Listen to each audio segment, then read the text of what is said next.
and welcome to Global Healthy Living Foundation's Melanin Health Table Talks. For those of you joining us for the very first time, the Global Healthy Living Foundation, also known as GHLF, is a nonprofit organization dedicated to help improve the lives of people with chronic disease through better access to care, education, support, advocacy, and patient-centered research. I'm Sarah Shaw. My pronouns are she, her, and I'm the Associate Director of Diversity, Equity, and Inclusion at GHLF and creator of Melanin Health Table Talks. Melanin Health Table Talks is a vital virtual discussion space designed specifically for individuals within the Black, Indigenous, and people of color, BIPOC, communities living with chronic conditions, as well as those living and working in the healthcare field that help treat those conditions. Our platform provides a safe haven where BIPOC individuals can come together to share their lived experiences, their challenges, successes, and reflections on their healthcare journeys, as well as sharing anecdotes and solutions from healthcare professionals working to bridge the gap from healthcare disparities. Tonight's table talk is titled Wash Day and Chronic Illness. This talk was made possible with support from Bristol Myers Squibb. We will do a deep dive into the significance of Wash Day and how it impacts people living with chronic illness, provided with real experience from our wonderful panelists. As you file into the webinar, we love to make things interactive, so feel free to drop a line in the chat introducing yourself, where you're zooming in from, and as an added icebreaker, what's your favorite hairstyle on a high symptom / pain or chronic illness pain day? As someone who also lives with chronic migraine and endometriosis, wash day and dealing with my natural hair is something that I've had to learn how to adapt and pivot with, especially as my flares have become more frequent. Wash day and chronic illness are two things that are on my mind pretty constantly and I struggle with a lot. And I figured I wasn't the only one going through something like that. So I reached out to Tiffany about this topic, who happens to be our co-moderator for the evening, and she wrote a beautiful article about her experience navigating wash day as a lupus patient. Before I do a more formal introduction of Tiffany and all of our panelists, let's cue up our first poll question of the event. This poll question is about how familiar are you with the cultural significance of wash day for Black people? Familiar, very familiar, or not familiar at all? As you guys are filling out that poll question, I'm now going to introduce Tiffany. Tiffany is the founder and CEO of Lupus Chat, a patient-driven online community organization with a focus on educating and advocating for patients during their engagement with all sectors of healthcare in order to foster innovative discussions that contribute to health literacy. Tiffany has published data on digital health initiatives and the role that they have in leading to better healthcare outcomes in the American College of Rheumatology journal, Arthritis and Rheumatology. Tiffany has vast experience in patient engagement, shared decision-making, and patient-centered care. Next up on our panel, we have Alicia Bridges. Her journey is one of resilience and advocacy. For more than 3 decades, Alicia has faced the challenges of severe plaque psoriasis, which propelled her to use her personal struggle as a catalyst for change. For over a decade, her passion has driven Alicia to advocate tirelessly for those navigating chronic illness with a specific focus on psoriasis and mental health. Alicia was raised by her grandparents due to her parents' battles with drug addiction. Because of that, she navigated feelings of abandonment that compounded the challenges of living with the visible chronic condition. These experiences ignited her unwavering commitment to self-help, personal development, and healing childhood trauma. Now on to our next panelist, Jamila Rouser. She is an award-winning queer, disabled, and Afro-Latina writer, editor, and publisher. She's known for her debut graphic novel, Wash Day Diaries, co-created with Robin Smith and the founder of Black Josie Press. Wash Day Diaries won the LA Times Book Prize, the 2023 Alex Award, an Ignatz Award, and was nominated for an Eisner Award. Living with chronic migraine, Sjogren's syndrome, and long COVID symptoms, she brings a unique perspective on the intersection of chronic illness and cultural identity. She lives in North Carolina, but reps the Bronx. You can find her reading comics, listening to audiobooks, watching horror movies, and doting on her 2 cats. And last but certainly not least, we have Dr. Tammy White Jolivet, the CEO and founder of The Texture of Me. Texture of Me brings over 2 decades of experience and brings over 2 decades of expertise in the beauty industry. She creates empowering hairstyles that accentuate natural beauty and promote self-expression and self-love. As a clinical psychologist, Dr. Tammy is dedicated to raising awareness about the psychological impacts of hair discrimination, which she terms post-traumatic hair syndrome, and is actively researching African American women's experiences with natural hair. Her initiative, The Texture of Me, combines cosmetology and clinical psychology to address the connection between natural hair and mental well-being. The program includes DE&I training, education, personal stories, resources, and advocacy to combat biases and discrimination related to natural textured hair. Dr. Tammy's mission is to help individuals embrace their unique magnificence and foster a society free from bias and discrimination. Thank you, everyone, for being on the panel here today. I am so excited to be around so many wonderful melanated human beings. Before we get into the event, let's bring up the results from our first poll question.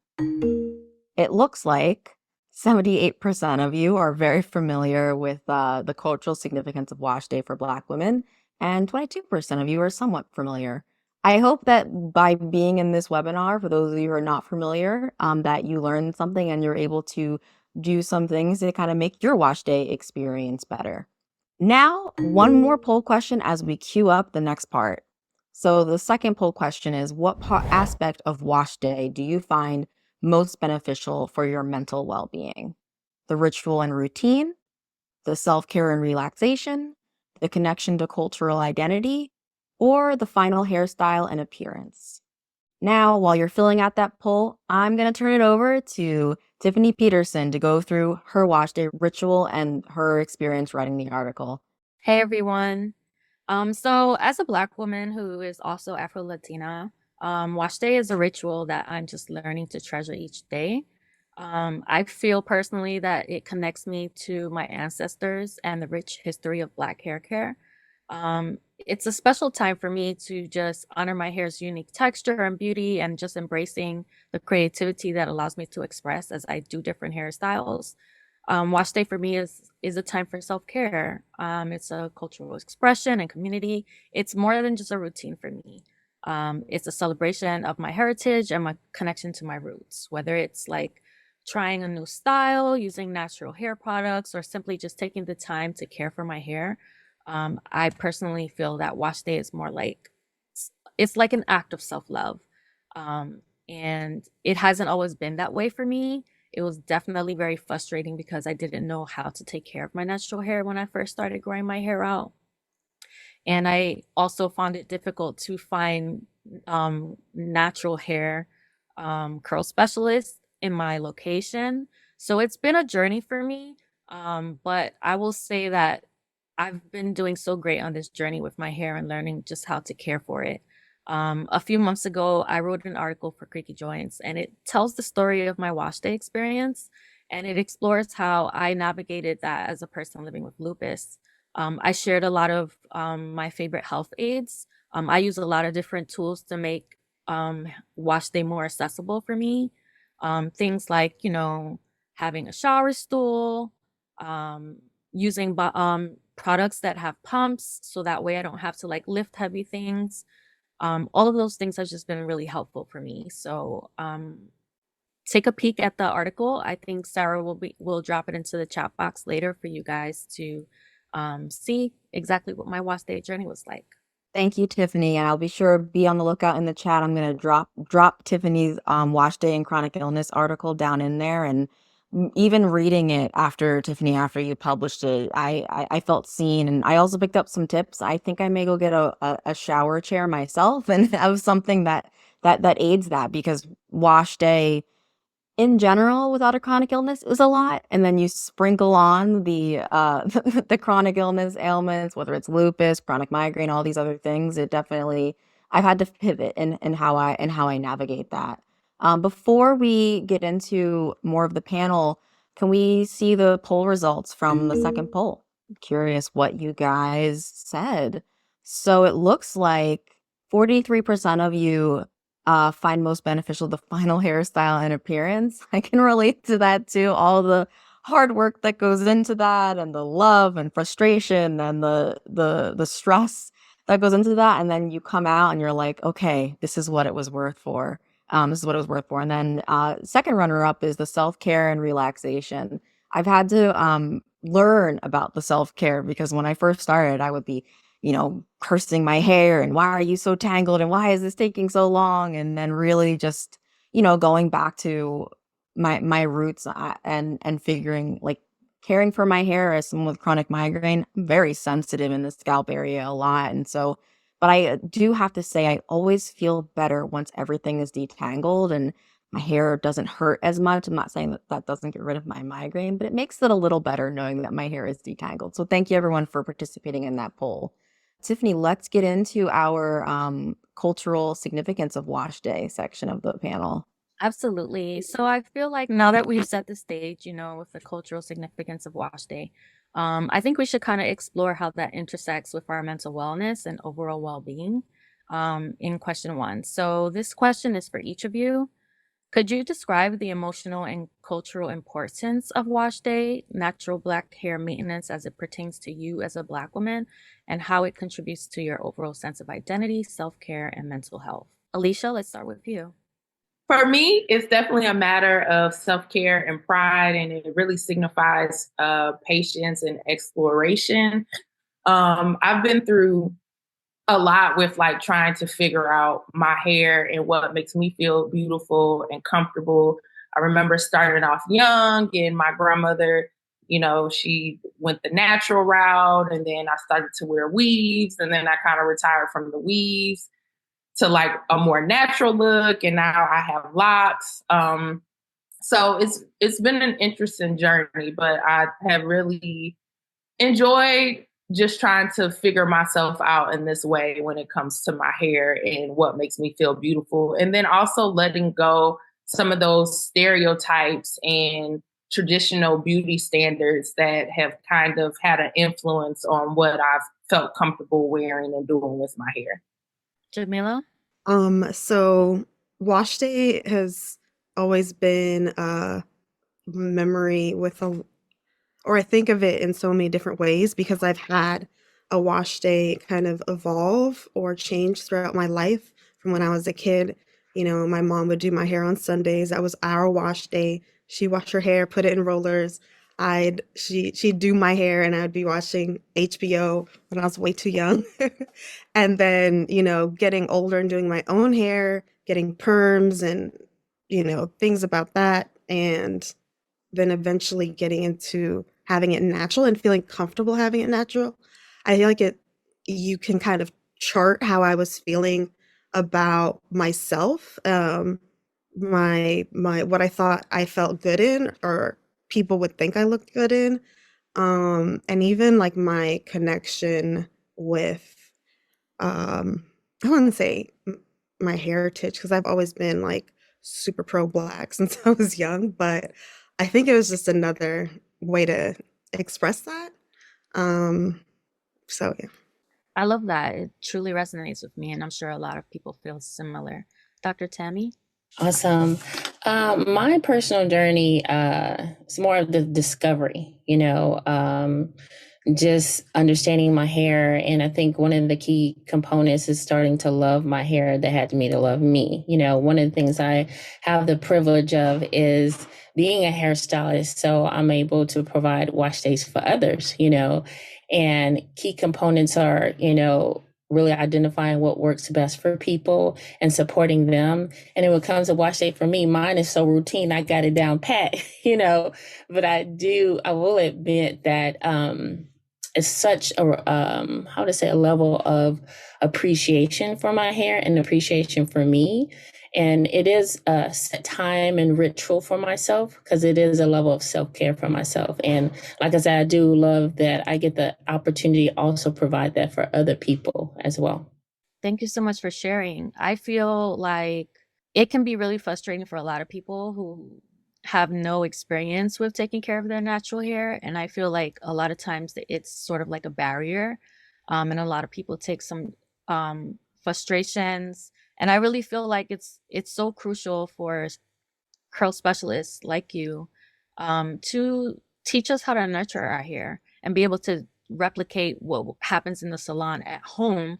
And this panel will sort of break down how that works for people who have chronic illness. Sarah?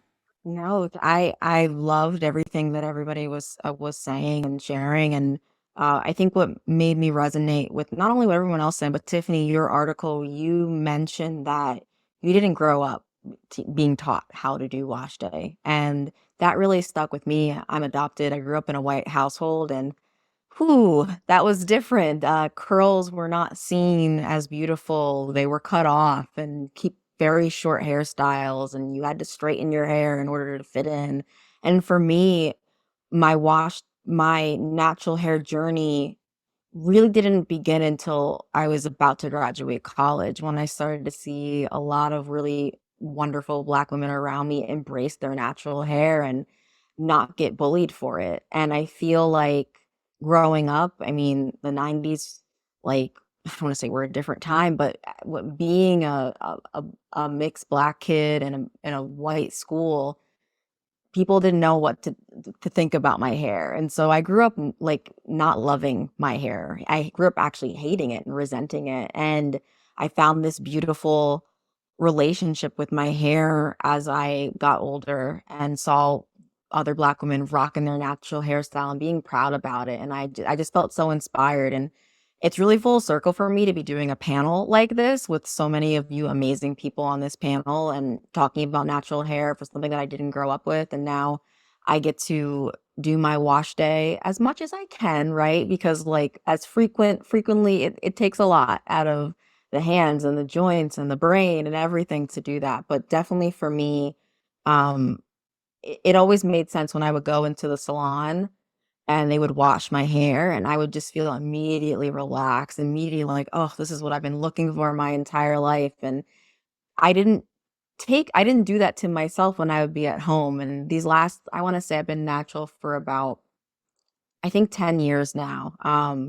And now I look at wash day very differently. I look at it as a way to connect with myself, connect with my culture, connect with all of you in a way as well. So I just appreciate that I stumbled upon it and stumbled upon this community and talking about something that for a long time wasn't centered or showed as beautiful. And I know the Crown Act is out there and discrimination against natural hair or braids or people getting their locks cut off because they can't, go to school. Like this conversation is so important. And I just appreciate each and every one of you who to come here and showing up as your vulnerable, beautiful selves. But let's go into the next aspect of this, which is the chronic illness portion of this.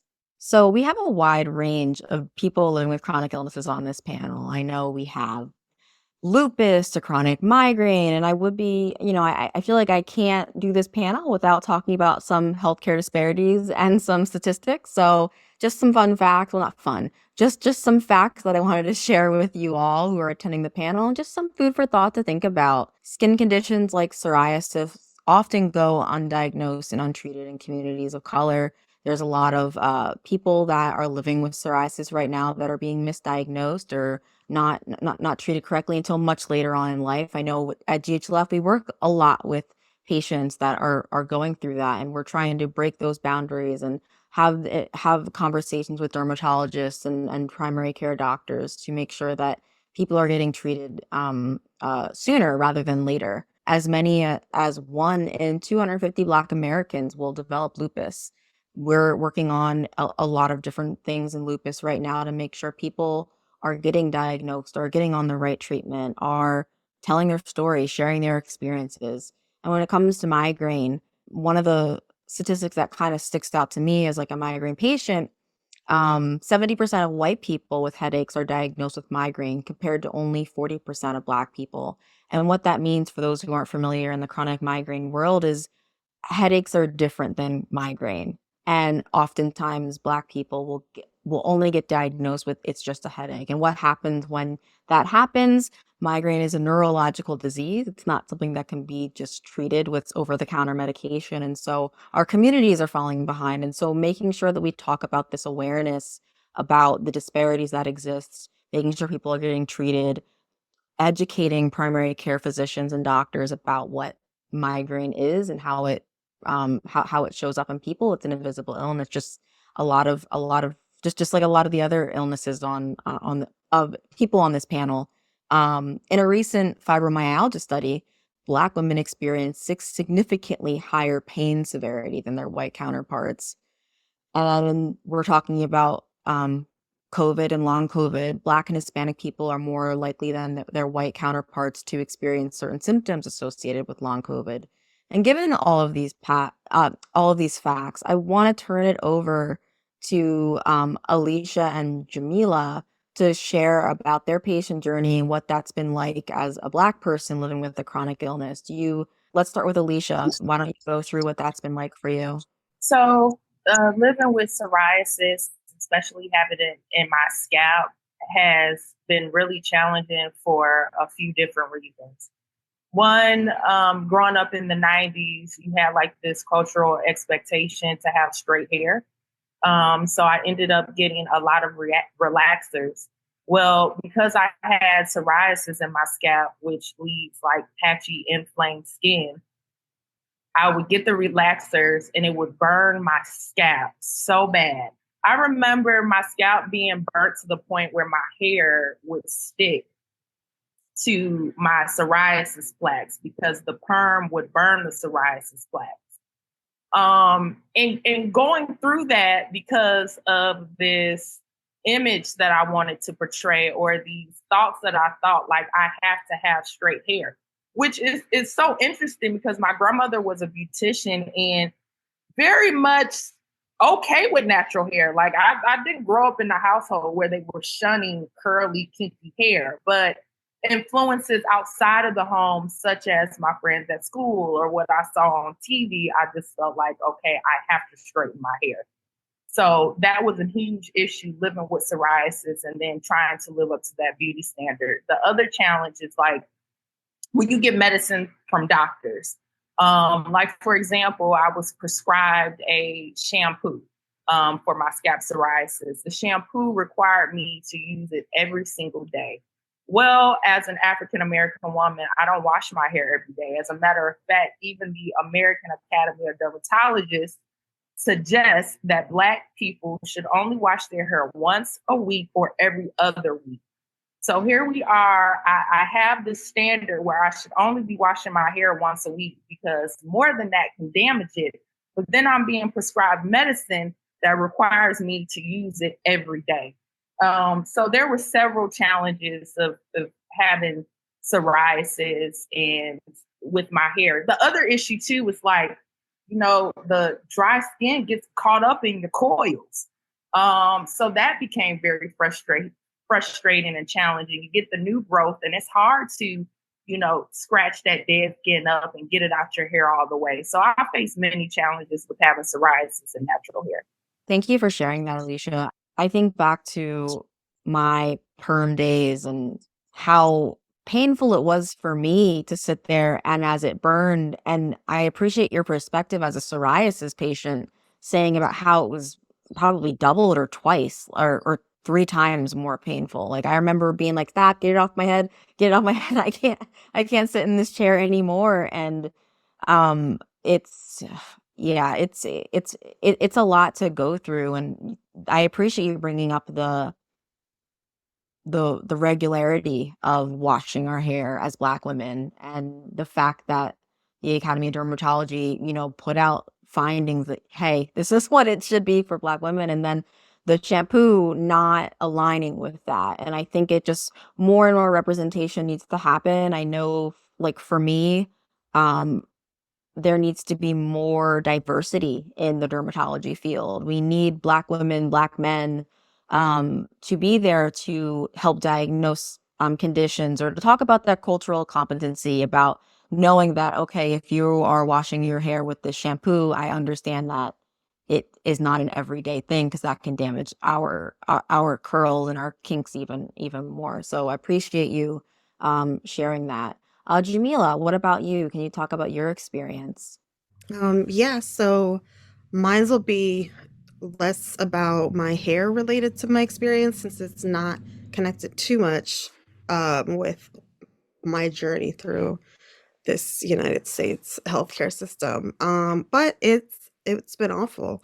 I've had migraines since I was a little girl. It runs in the family, and so I was very aware of what okay of what they are, all of that kind of stuff. Um, then they eventually became chronic several years ago, and that's when I had to start, figuring out what was going on. But even then, like when I started seeing neurologists, they just didn't believe I knew what I was talking about, as if I hadn't been living with migraines for my life and had people in my life who knew about migraines as well. Um, literally had a doctor prescribe me sumatriptan for migraines, and it didn't work. And he said, "You must not have a migraine then." I was like, it took so much in me to just keep my cool, but I was like, "Are you serious?" Like, even as a doctor, that's so dumb. But it's just been nobody believes me. My pain is not believed. Especially being with chronic pain, our pain scale is so different. So I would try to not use a number and explain how I feel, like what I'm feeling, and they would really try to force me to use a number. And I'm like, that system doesn't even work. It means something for everybody. And just blaming everything on stress and anxiety. Oh, you're stressed. Yeah, I'm stressed because I'm sick. Like, I'm anxious. Yeah, like it's not. They just want to not make it something that they have to deal with. I've had doctors give up on me. Like, I can't fix this. Good luck. Like literally. It's and with I have celiac disease, and I went through. I've had that for. I had very serious side effects for like 3 years. Went to 3, 4 different GI doctors, and was told I had IBS. Oh, I need to have more fiber. And I'm like, do you hear what I'm going through? And it wasn't for years until I finally got a GI doctor that tested me for celiac for the first time. And I had it. And he said, "Oh, people with your skin color don't usually have celiac." And then I'm like, first off, just say black.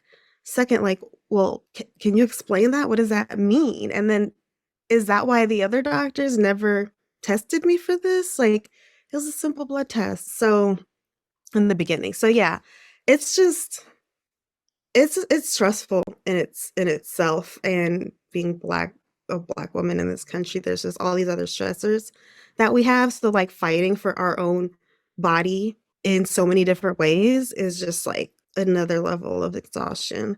Thank you for taking us through that journey, and your vulnerability. I know it's not always easy for us to share. Sometimes it's a little triggering as we reshare the things that we've been through and not being believed or being gaslit, especially when you're dealing with a invisible illness, or like you said, Jamila, oh, well, Black people don't normally get this. And something that I scream from the top of my lungs each and every day is migraine doesn't discriminate. Well, so do chronic illnesses. They do not discriminate, and whatever is being tested should be across the board for everyone. Don't rule anything out. And I think I think it's changing, and I think more and more doctors are becoming a lot more open and uh, listening to patients. But we still have a long way to go. We definitely have a long way to go with that. And I'd like to turn it on over to Tiffany. Thank you for sharing that, Jamila. I remember how many years it took me to get diagnosed with lupus. I think it was like over 7+ years. And I was told, like, as a teen that, like, teenagers don't get arthritis, you're just attention seeking. And I was just like, but I have all of this joint pain and I don't understand. And so I dismissed it because, my doctor dismissed it. So I just kind of like put it to the side. And it wasn't until my symptoms got worse a couple of years later when I was in college that, everything came crashing down and I had such a severe symptoms of lupus that it was kind of just undeniable. But I remember like that doctor not listening to me. And I feel like, it's been 14 years now, but I still hear the same stories of people who are struggling to get a diagnosis and their doctors are not listening to them. It's a real issue, especially as a Black person, and then even more so as a woman, not having your concerns being met at the doctor's office. So I completely understand that. And it is definitely really frustrating. But like Sarah said, times are changing. And I think that, the more that we learn how to advocate for ourselves in health spaces, I think the better off we'll be. So I want to move on and talk about um, what wash day has been like for me in the past. Like, I won't lie. There are times where I feel like wash day is just like looming over me and it's like a moody, dark cloud. Because like while it's necessary, it's also time consuming and sometimes it triggers my chronic pain. I I struggled before learning how to take care of my hair from a hair specialist. I didn't know what to do. I took like 2 days. I had to like detangle my hair like before before I put leave-in conditioner. I had to detangle my hair with leave-in conditioner. Then I had to shampoo my hair. And then after shampooing my hair, I had to detangle again. And then I had to put conditioner and then detangle again. And like my hair just loves to tangle itself. And detangling has always been like such a stressful period for me. Um, but I've learned how to break that down. And so I don't take sometimes it takes 2 days. Like I'll start my hair and I'm like, girl, I can't go through this today. I'm going to try again tomorrow. And I just want us to not feel bad about that. Like don't beat yourself up about that. If you need to take a little bit of extra time and you're not having a good pain day, like don't push yourself past your limits. Put everything aside and work on it a second day. I feel like during those moments is when I'm truly thankful for all of the accessibility tools that I've found to make my routine a lot smoother. And now that I'm able to get my routine down to a couple of hours, it's now like a period of time where I get to spend quality time just pouring back into myself. So I'd like to hear your perspectives on this, Alicia and Jamila. How has the experience of having a chronic illness impacted your approach to wash day? And what strategies do you employ to manage it effectively? Are there specific adjustments, techniques, or tools that you use to make wash day more manageable with your chronic illness? Alicia, can we start with you? Tiffany, I can relate to so much of what you say when you talk about the process.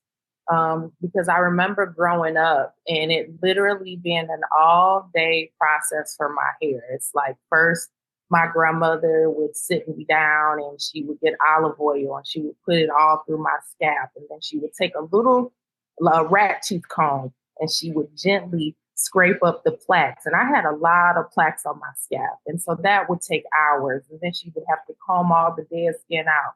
Then we would have to wash my hair 2-3 times. Then we would do an apple cider vinegar wash. Then we would do a conditioner. I mean, it was just an all day process. What I've learned about my hair in wash day is patience. The openness to, the unexpected. Like, for example, I'm newly locked. I got my locks like maybe 8 weeks ago. And so I did my first wash yesterday. I was a little nervous, but I did my first wash yesterday and it just felt so good. I was like, oh my gosh, I washed my hair for the first time with my locks. And it was such a moment of love and care for myself. And so although the process can be long and you're trying to it's trial and error and you're trying to figure out what works for you, whether that's the products you're using or the routine itself.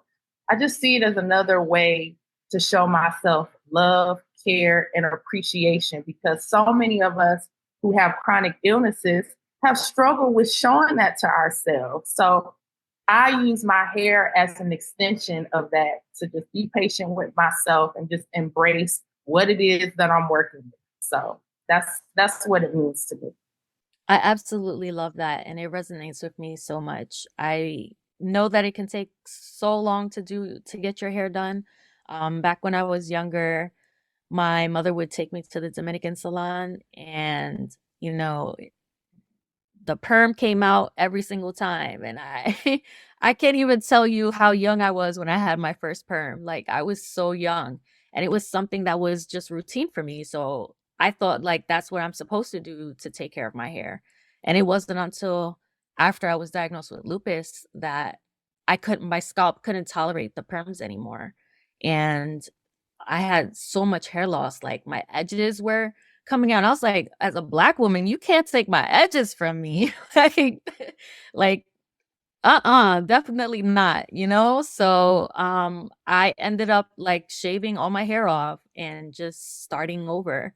And so it's really been a journey for me to learn how my natural hair looks like, what it feels like, and just learning how to style it in different ways, has been like such an amazing journey. And I love that for everyone. Jamila, I wanted to get your perspective. So with my wash days and as I got sicker throughout the years, I had to adjust how I handled them. And it was honestly, it was like literally everything you're saying, Tiffany. Like I've split it into 2 days because of detangling a lot of the times. If my hair is like super tangled and I know it's gonna take a while, I don't want to deal with that in the shower. I don't have one of the shower stools, which I really want. Um, so I would do that the day before, just slowly doing it, watching TV, so it's not, you know, it's not very stressful. And then it ends up taking a really long time. I'm like, a show is already over and I'm still detangling my hair.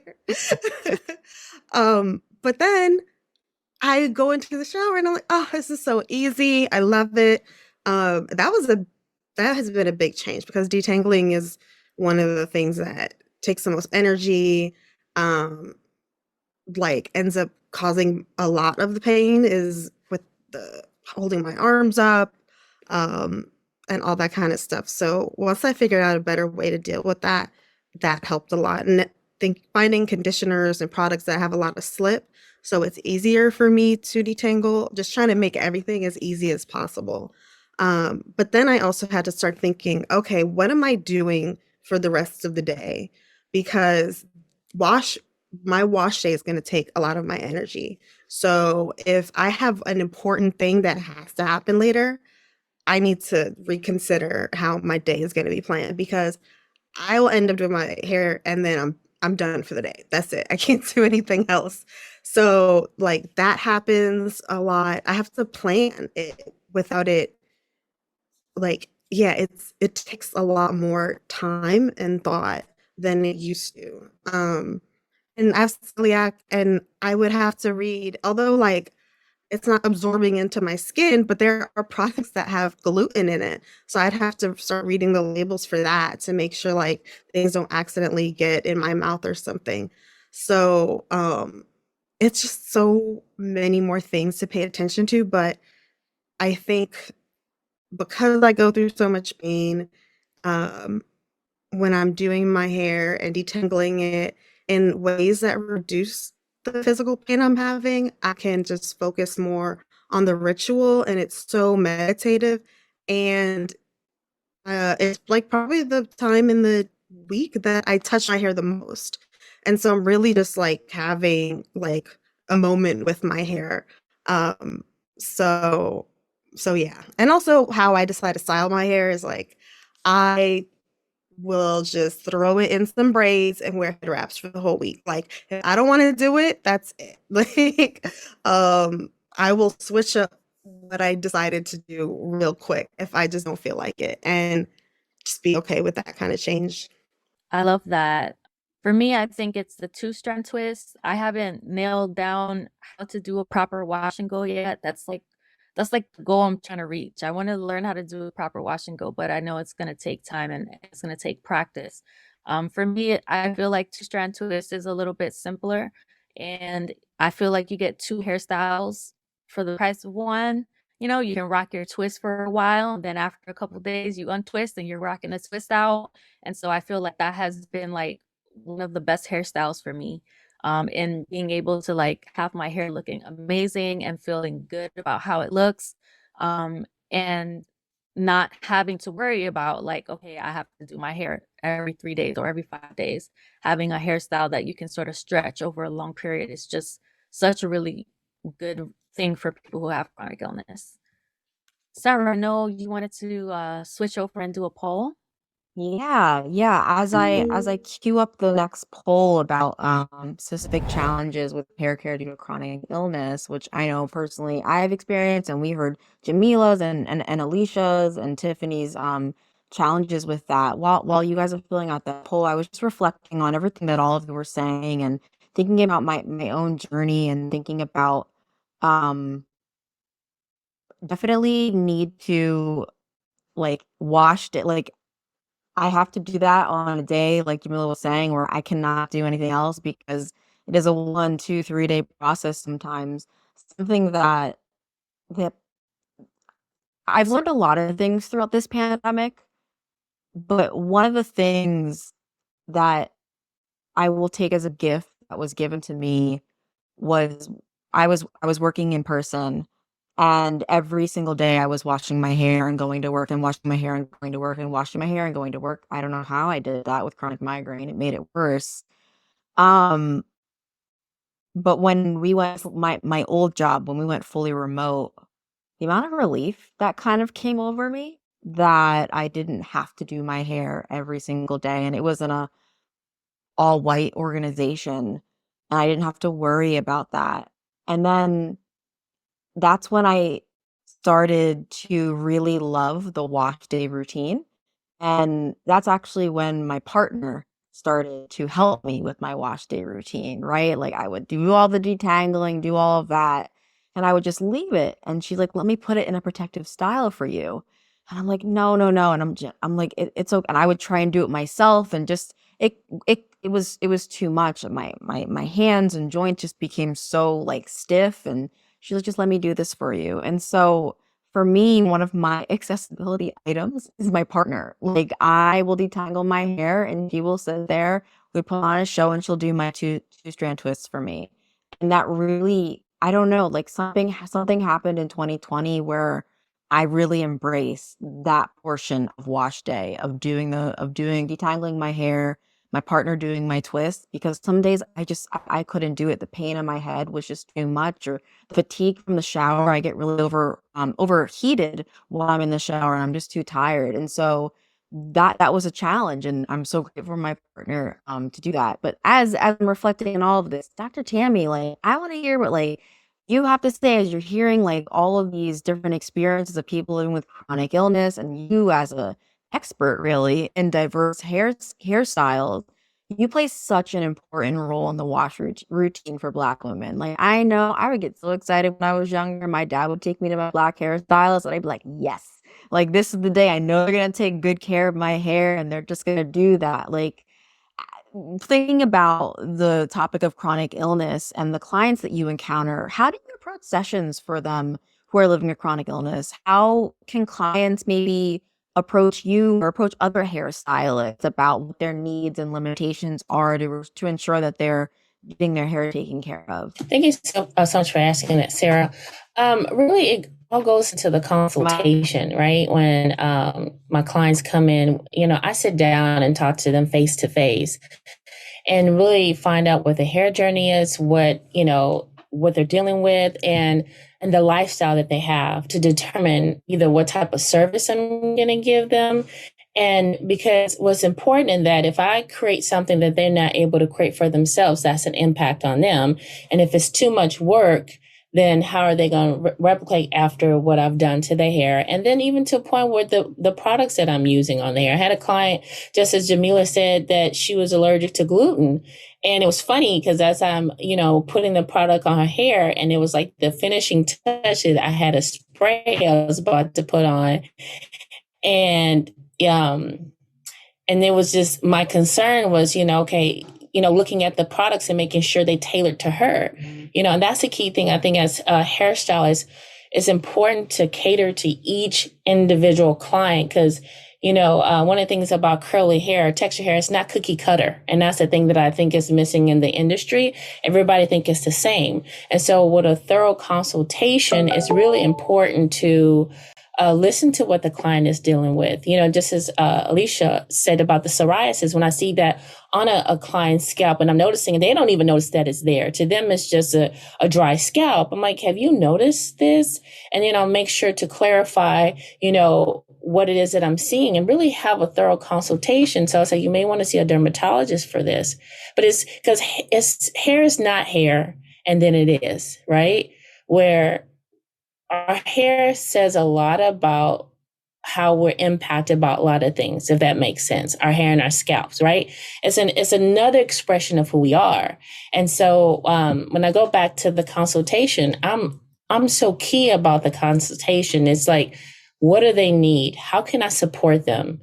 And and even to a point, I'm even listening to the panelists as the mental barriers regarding wearing our hair and not having someone to support, and then the health aspect of it. And it's like, no wonder we don't want to do our hair. And then if we don't want to do our hair, then we look a certain way, and then that's impactful. So it's just this consistent domino effect of being impacted by our hair, which is something that's beautiful, an expression of who we are.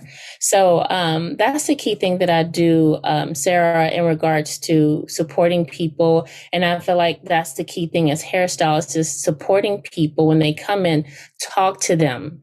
Find out what they want, find out what their journey is, what type of lifestyle that they have. And that's why I tweak it to, if I have a client and she has kids and she doesn't like doing her hair all the time, look, let me tell you, I got tricks and tips and everything for my clients. They said, my hair tangles up. I'm like, girl, put that conditioner before you wet your hair because it's going to detangle your hair. She's like, what? I said, yeah, are you wearing the bonnet? No, I ain't, girl, you better get your bonnet. It's a game changer. It's just lay it down on the line, So those are the things I think makes a huge impact on my clients in general. And these are the little bits that became a game changer for clients. And so I hope I answered your question, but you can tell I'm just really passionate about it, So as I'm hearing you all sharing your different experiences, I'm like, girl, we need to be talking. I know this, you could do this, you could do that, and that's what it is for me. It's really making a difference in people's lives, even when it comes to hair, because it's such a significant thing that we have, especially people in the BIPOC community, because our hair speaks who we are in so many ways. Oh, got a little emotional listening to all that, and got heated up. I'm right there with the passion, Dr. Tammy, about all of that, and our hair being an extension of us, and figuring out ways to pivot and navigate living with our hair. All of these amazing individuals on this panel all come from different backgrounds and different chronic illnesses, and different things in their lives, and I think it's the same thing for chronic illness. Not every treatment will act the same on a specific person. The same thing with our hair and our hair management. Like, I know a hair product that works really well for my sister that does not does the exact opposite for me. And I think it really goes to show, like, as much as we interact with the world, and our hair is an extension of us, also with our chronic illnesses, we all react differently to different things. And it's really sitting down, talking with your hairstylist, talking with your doctor, going through, having a conversation, I think, is what I'm hearing about this. Let's have a conversation. Let's have a conversation about what is going on in your life, what chronic illnesses you have, what you do or do not have time for, and let's move on from there. And I'll talk about the Heroes program later, but that's exactly the information that we want to that we're trying to share with our Heroes program, which is about connecting hairstylists with information about chronic illnesses and skin and scalp conditions like psoriasis. We're coming up, I can't believe how quickly time has flown. We're coming up to the last end of our section. I just want to pop up the results from our third poll question. And like I suspected, do you face any challenges with hair care due to chronic illness? 89% of you said yes. And I'm hoping after this panel, you'll be able to pick up some tips, advice, and ask our panelists in real time what kind of helps them. And we're kind of getting into the advice section of the event. So to everyone, I'd like to pose a question. What advice or tips can you share for others living with chronic illness to share with their hairstylists or their loved ones that can help you care for your hair? So I would love to go around the room and just ask what sort of advice do you guys have to share for others living with chronic illnesses? Alicia, why don't we start with you? So I have a few things that I would suggest.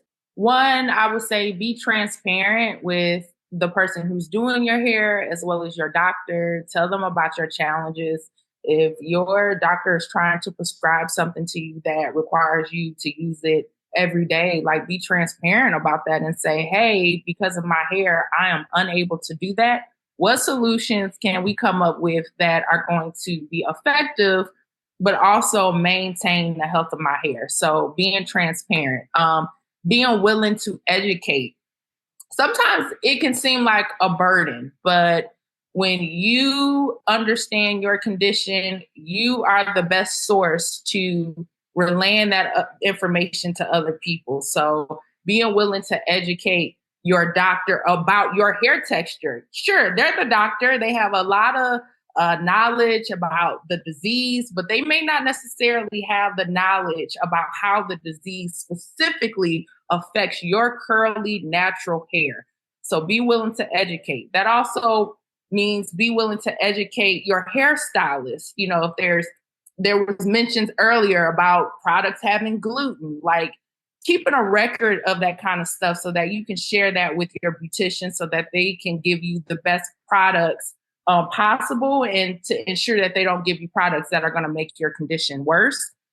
Even bring your own products. I have done that before working with a hairstylist. I would bring my own shampoo and conditioner and she would use that. And ask for recommendations from your stylist, from your doctor, based on whatever it is that you're going through, whether you're having a hard time washing your hair because of joint pain, or if there's certain types of lesions in your hair that impacts what you can use, like asking for recommendations. And then last but not least, don't take it personal. If someone doesn't know much, or if they say something ignorant, don't take it personal. It really is more so about them and their lack of awareness and education. It doesn't have anything to do with you. So that's the advice that I would give. Thanks, Alicia. Jamila. So I think about what are the things that are the hardest or most painful things that come out of when I'm doing my hair. So nobody loves detangling. I mean, if they do, you do. That's that's fine. But if I live with somebody who I know knows how to detangle hair and can do it gently and can help, I ask for help. I'm sure they would be happy to. It's asking for help, but also thinking about what you may need help with. So if it's detangling, but they don't know how to do hair at all, then maybe see, oh, well, later today I was supposed to do the dishes. Could you do the dishes for me instead? Because my arms are going to be tired. I'm going to be tired. There's more ways that folks can help without it being them doing or helping your hair, although that is very nice. And also how you're feeling. I think mentally is helpful because maybe you kind of need them. You're going into your wash day in a different kind of headspace. So letting who you live with know, hey, I'm pretty depressed today. I'm doing my hair, just have some space. Just like you might say when you're not doing wash day, think of those same things. And for me, noise is big, like loud noise in general. Even without the migraine, I'm like, no, no, no. But if I have to do my hair and I have to be, in the living room and I'm there for hours, I'm like, hey, y'all, please keep it down. I'm watching TV, but like, don't be banging pots and fans. Like, I kind of need a chiller environment. Um, so, and I think a lot of people who like their loved ones, they want to help you in so many ways. And a lot of them feel so, they don't like feeling helpless or they feel helpless because they can't help you. So I think any way that you can kind of share this would help. I I feel like a lot of folks would be happy. I know like my family, they're super supportive, thankfully. They'd be super down. So yeah. Oh, another thing that is related to my hair, and with chronic pain is if you're going in for like a procedure or a study or something, maybe an MRI, and you have like a lot of metal stuff in your hair, but you didn't know you can't have metal when you go in an MRI, like, maybe ask doctors, what do I need to have my hair prepared in a different way? I had to do a sleep study once and I didn't know they were putting all this stuff in my scalp. And I was like, if I had braids, they wouldn't be able to do what they're doing. Like, and nobody said anything. I had no idea that they were doing that. I looked like Professor X, but I was just like, um, what would have that would have just been a waste of, this day. So yeah, that's another thing.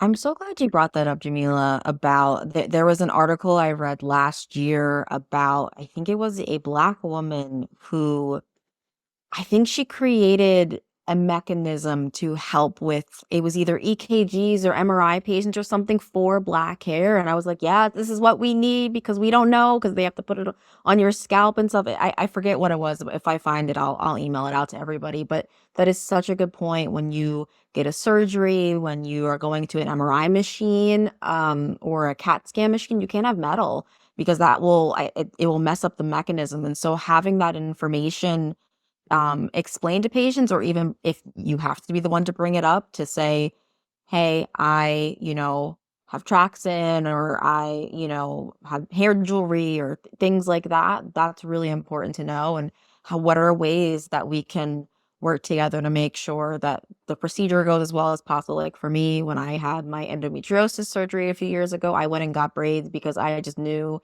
that was going to be a matted mess. And so that, like, just those are little tips and tricks. Dr. Tammy, I wanted to hear about this from your perspective as a hairstylist, about what advice and recommendations you would share to other hairstylists. Thank you for asking. I was typing up everything I wanted to say. I'm like, oh, this is going to be too long. So just real quick, somebody asked about conditioner on the hair. Yes, you do it before you wet it. It brings the pH balance down on the hair cuticle. It actually smooths the cuticle down. So when you have the tangling, it actually removes a lot of the webs, because curly hair sheds, but it doesn't shed every day. And so when you have the conditioner, it helps that the hair that was supposed to shed off come off easy. So I just wanted to add that. But really, the key thing is to what I'm hearing even in the collective is having people to support you in that when you're having that, talking to your hairstylist, because a hairstylist is not just, well, at least I would say it's not someone just to do your hair, but someone that can support you in the journey and getting educated and really letting, as Alicia was saying, like your doctors know, and learning about your hair. That's a key thing. Those moments that you're spending shampooing your hair, feel your hair, touch your hair, embrace it, and be with it. Look in the mirror. It's more of it's not just our hair, but it's an expression of who we are. Fall in love with your hair, and I tell people, talk to your hair. One of my friends like, girl, I'm tired of my hair. I was like, girl, you better be quiet. It can hear you, because it's like, she said, it ain't doing that. I was like, girl, you better stop, and I'm talking nice things to her hair, but if it's the expression of us, then, embrace it, love it, take time with it. And I feel like, wash days are so sacred, and embracing that. And so, the routine, as far as, like I said, conditioning the hair before you wet it, then rinse it out, then shampoo it, then shampoo and condition, and then leave in conditioner. that's that right there. It transform your life. I know it does mine and all my clients' hair. And really just learn to embrace the journey and understand that there is also mental health aspect of it. And if just really communicating and having people to support you in the journey will make things a lot easier. And I love what Alicia said about it's your hair. Learn about it and just embrace it and communicate to people, because no one knows your hair like you do. But it's important to know your hair.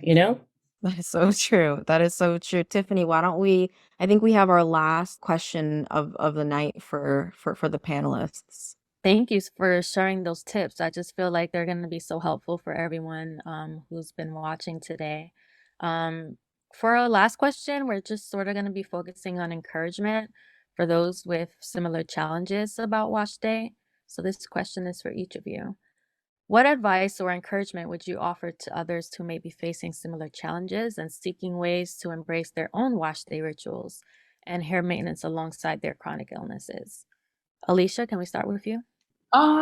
Sure. And then actually, I was just meditating on one of the questions that someone asked, basically about people judging their decisions for their hair. And I kind of spoke on this earlier, but you have to remember everybody is dealing with biases, their own experiences, their own ideals about hair, and you really can't take it personal. You have to do what is right for you, no matter what anybody else says. Some people may say, oh, I locked my hair. Are you worried about the job or how other people will perceive you? I can't worry about that because I'm doing what is best for me and my mental health, what is most convenient.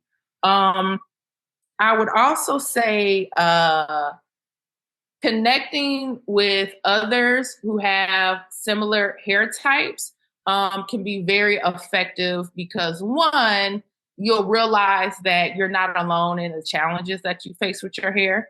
And two, you can get tips. Everybody's at a different level. Some people are just now, no matter the age, learning how to properly take care and nurture their hair. And then, there's other people who've been in the game for a really long time. So immersing yourself in a group of people with different levels and different knowledge can be really helpful for you as well. Because just like we're doing now, we found out about the conditioner and applying that before you even wet the hair.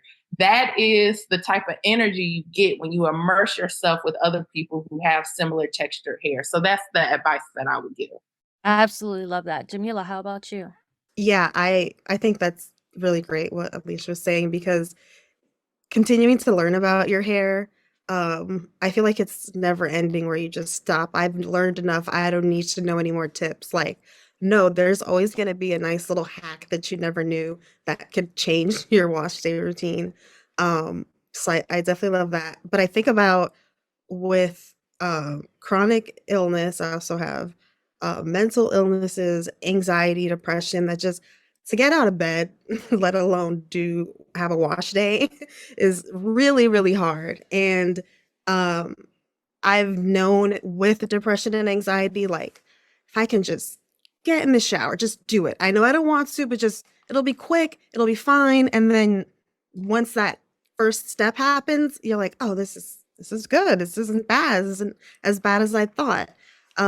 Sometimes it's like just taking the first step or even a half a step. Like, I'll just detangle a quarter of my hair today. That's it. And if you're doing it like with conditioner, like it's okay that you don't have to like wash it out immediately. For me, at least, I'm like, I'm gonna just put that bond on.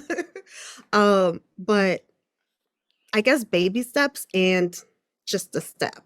And also be kind to yourself. And if you aren't able to finish doing your hair, like it's late or like you're just in pain, like don't beat yourself up about it. I think for me, what was really helpful is having a backup like low effort hairstyle that I could do when my hair is wet as well. Like I'll do like a flat twist and a bun. Like that's all they're getting. I can do that really quickly. And I feel like I look nice in it with my hair like that.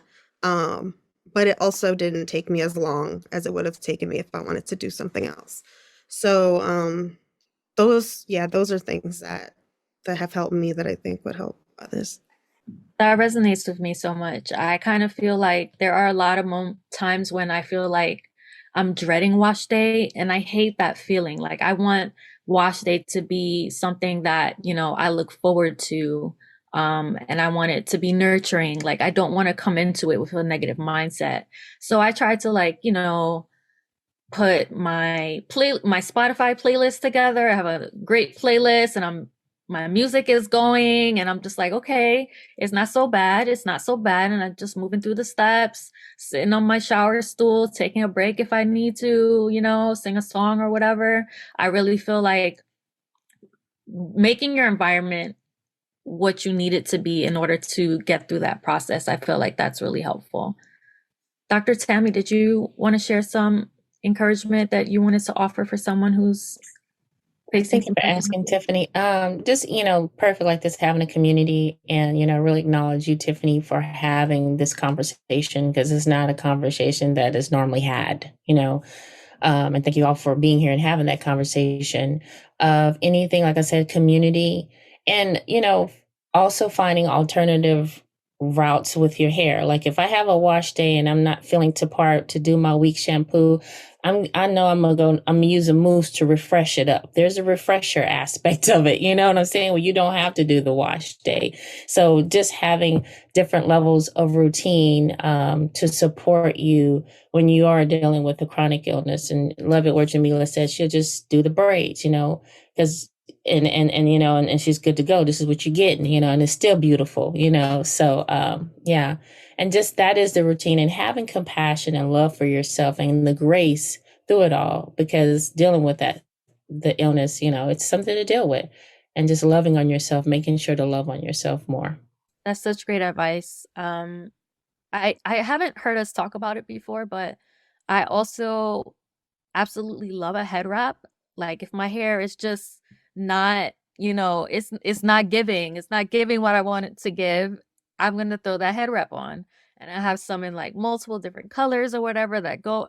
If anything, you can always throw a head wrap on, do a nice little bow or whatever, and you're good to go. Like it's definitely something to keep in your arsenal for those days where you just don't have it in you to style your hair.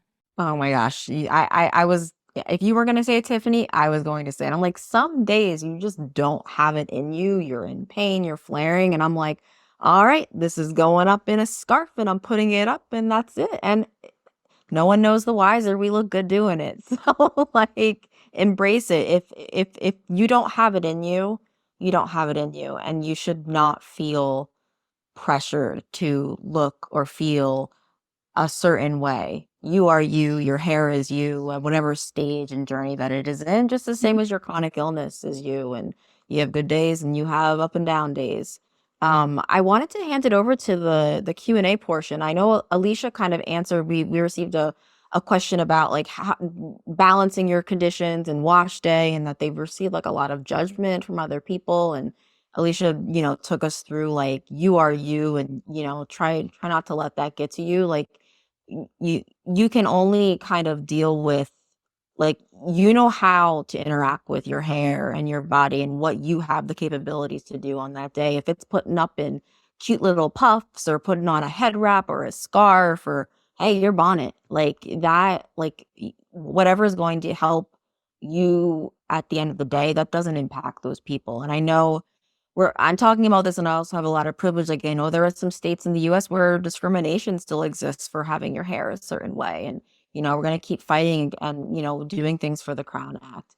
But someone else in the Q&A asked, what are some tips you all have for wash day for anyone struggling with hand or wrist pain? Does anybody have any suggestions for that? I know I saw an adaptive, I think it was a blow, like not Tiffany, I think you and I talked about it. It didn't have as much to do with the wash day portion of it, but it was the blow dryer where you put the curls in and then your hair comes out straight. I can't remember like what the name of it is, but I was like, oh, that's like an accessibility tool, an expensive one, but that's still something that could help people manage it if they're having like the wrists and the joint pain. I don't know if anybody else has any other ideas or suggestions. The only thing I was thinking of is what I was saying. It depends on like even how they're styling the hair and the conditioning thing. Is, I mean, you got products out there, and I think it's really more of what people are wanting to achieve, right? Coming from a hairstylist perspective. And if you get a nice leave-in conditioner, sometimes you just leave a nice leave-in conditioner and call it a day. You don't always have to put the gel or the styling agents in there. It depends on what you're doing, because curly hair is typically dry, and so you're just hydrating, giving nourishment that it needs anyway. So yeah, you can totally do that. Make it more manageable. Solid advice, solid advice. Back to Dr. Tammy. Can you describe how you would modify a home care routine for a client who experiences fatigue or has limited mobility due to chronic illness? I know we were talking about help, but anything else that comes to mind for someone who wants to do this at home? It's funny because I have like this listings of what they can do, but it all depends, right? And so, if you're having the wash day, like I said about the conditioner before you wet it, that's ideal. And depending on where stage they are dealing with their chronic illness, it could be where making sure, of course, always having a bonnet, because texture hair tends to get intertwined, which what we call tangled, right? Not necessarily kinky. That actually prevents it from webbing a lot. Also, putting some plaits in your hair. Put in plaits and put it up. That's some of the things that I do where I want to have, that's another sidebar with, I want to have elongation with my hair. I will put my hair in plaits and then put it in a bonnet, which provides it to stay defined and prevent the tangles. But one of the key things I think is a game changer is to plait it before you put it in the bonnet, because it helps to just keeps the hair in its natural state, if that makes sense. What else is there? But like I've said, on the shampoo day, and I know you call it wash day, but shampoo day is always the conditioner before wetting your hair. I promise is a game changer. And I don't care how tangled and how retangled the hair will be, the conditioner on the hair before you wet it has been a game changer with all my clients, no matter what texture. When I started doing the conditioner before the shampoo, it was like night and day. I was like, oh my gosh. And then I got one of those, I forget what the kind of brush is, but it's the one that like separates, Right. and it just, yeah, the detangling brush. Because before One I more was, thing I forgot to add. yeah, Cold water is the best for curly hair. Hot water strips, and then which has a cuticle to rise, and it intertwines and it tangles all up again. Cold water, it seals down the cuticles and help to have the definition. So that is a total game changer. It's always those little bitty tips that makes a difference. The cooler the water, the better. And people are like, well, it's so cold. It's part of your body. It's not your body. And it will make a big difference for you. So I forgot to add that. great advice. I have heard the cold water on the hair is best. Thank you, Dr. Yes. Tammy, for sharing your expertise and experience with us. You're welcome, and thank you. I was just sitting here just reveling in the ones I'm reflecting a lot about the conversations that we all just had, all the things that we're sharing, talking about this sacred ritual of wash day. And it's also BIPOC Mental Health Month. And I didn't realize how much I needed this talk until last week. And how just it was something that I've been looking forward to for months after Tiffany wrote the article, and how I was like, we got to do more. And I just want to thank each and every one of you, Alicia, Jamila, Dr. Tammy, Tiffany, for, coming together, having this conversation, and just being like amazing Melanie like babes. Like I just, it's really, these conversations don't happen a lot, and I'm just so happy that we were all able to come together, have these honest conversations, and the intersection of culture, chronic illness that you don't see. And I'm hoping that this will help other people out there that are maybe nervous, or like they feel like they don't know how to do it, or want to do a big chop. How do you navigate the intersection of things like that?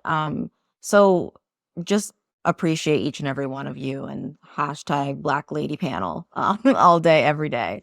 So Before we go, I just wanted to share a few resources. Feel free to check out ghlf.org and creakyjoints.org for our educational articles and resources that we have for the patient community, like our Unique Heroes program that's focused on connecting beauty professionals with reliable information about skin and scalp conditions like psoriasis, atopic dermatitis, and alopecia. We also have a really huge podcast network that we ranges from patients that are living with real patients with their conditions, patient advocates, and healthcare providers. Shout out to the Health Advocates podcast. We also have an alopecia podcast, a migraine podcast, rheumatoid arthritis PSA podcast. You name it, we have it. It helps people feel less alone and also learn some resources along the way. I also wanted to mention that coming up, we have a special space for our BIPOC community. We hold it every single month. It's called Chronic Q.